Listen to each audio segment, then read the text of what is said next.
So in this podcast, we're going to talk about what I have termed the unlock in 40K. And this is good to know for a new player, those of you who are young bloods coming to 40K, but it'll serve you well. Equally, those of us who have been playing 40K for a while, especially if you have a dedication to an army or two. Fritz, all I do is play Necrons. I'm only going to play Necrons on there. If that's the case, then this is there. This is what you need to know. This is what I need to know, and this is something that I remind myself. So where do you look? Think back to your last game, last 40K game. Did you spend most of your time looking at your models or your opponent's models? And I'm not talking about looking at them like, wow, check out these conversions, check out just, how they're modeled in the painting. I'm talking about like physically on the table as you're calculating the mission parameters and what you're doing. Where is your time? That tells me where you are in your 40K journey. And I don't mean that as a criticism, right? It depends on where you are with your army. So at the beginning, when you learn to play an army, whatever the makeup of that army is, you are learning how it moves, how the units interlock, threat bubbles. You're learning the support of psychic powers. You're thinking and calculating, can this unit do it?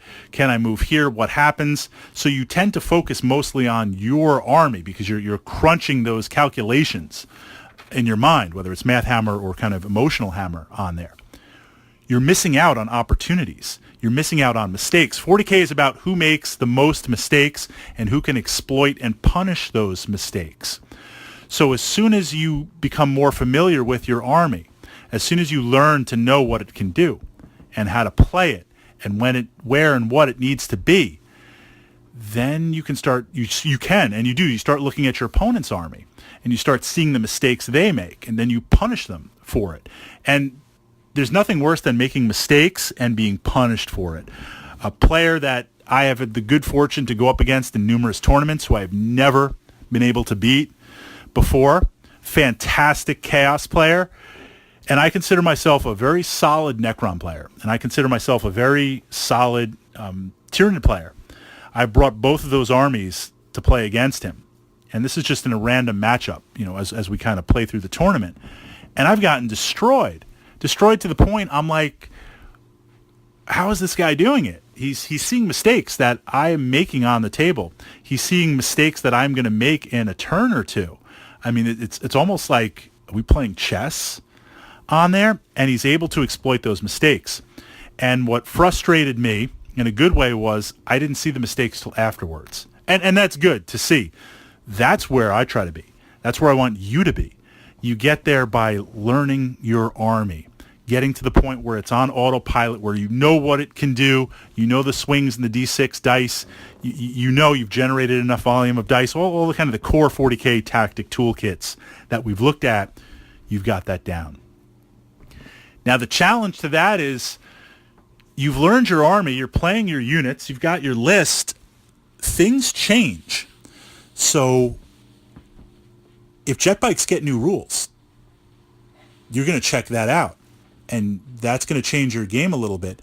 But in getting new rules for that unit that you've been playing, and I just picked jet bikes, has it created new synergy with other units that you might not be playing? That's the challenge. The other challenge, so you need to reevaluate. When GW drops some new units for your army and you have those units in your list, you need to reevaluate everything and maybe pull in some other units that you normally wouldn't play or didn't work previously, but now they do. And it could be something like a simple reduction in points, or it could be just a free upgrade that you get, or something that interacts with other units on there. Just different examples for different armies. The second thing you need to look at is your local meta.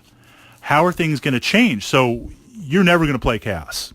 You're devoted to the false emperor, and my words are heresy, and I cannot seduce you, and you've been tested by the Inquisition, and you pass.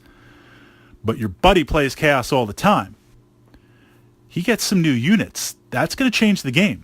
That's going to change his playstyle. That's going to change how that army interacts with your army. Now, updates that don't get played in your local group, you don't have to worry about it. But that's why we need to constantly be evaluating. I want myself with all my armies to get to the point where I know them, I play them, I can focus on you making mistakes, and I can exploit those mistakes. But I can't get comfortable there. I still got to maintain hungry.